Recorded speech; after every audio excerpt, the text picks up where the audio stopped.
किती झाले?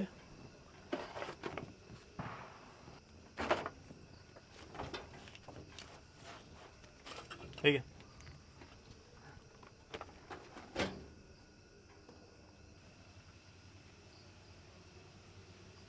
नाही काही नाही, तेच घरच्या जरा कटकटी.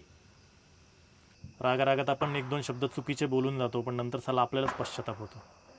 असं नव्हतं बोलायला पाहिजे. तुमचं पण होत असेल ना असं कधीतरी? रागारागात काहीतरी चुकीचं बोललं जात असेल. अच्छा, बोलता येत नाही.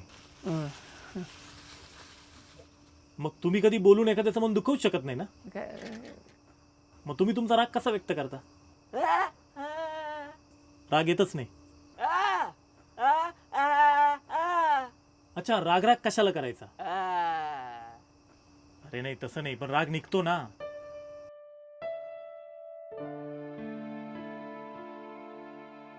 जशी प्रेम ही एक भावना आहे, ती आपण व्यक्त करतो, तसा रागही व्यक्त केला त्यात चुकीचं काय?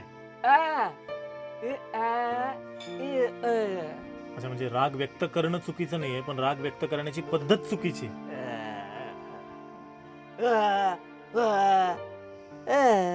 अच्छा, म्हणजे राग आला म्हणजे वाईट बोलणं, जोरात बोलणं, चुकीचे शब्द वापरणं, असं नाही करायचं.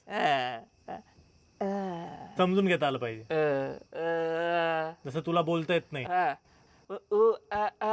तरी मी तुला समजून घेतलं.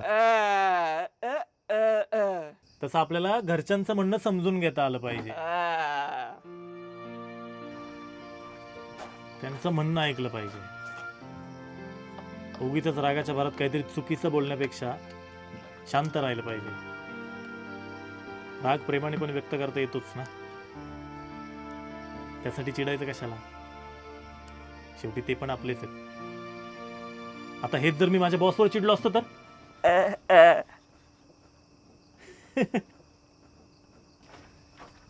मुका असून सुद्धा नेमकं कसं बोलायचं ते शिकवलं असतो मित्रा मला. तुला माहिती का, तुझ्याकडून खूप काही शिकण्यासारखं आहे. तुला बोलता येत नाही, पण तू समजवतो खूप भारी. समजलं ना तुम्हाला? राग आल्यावर काय करायचं?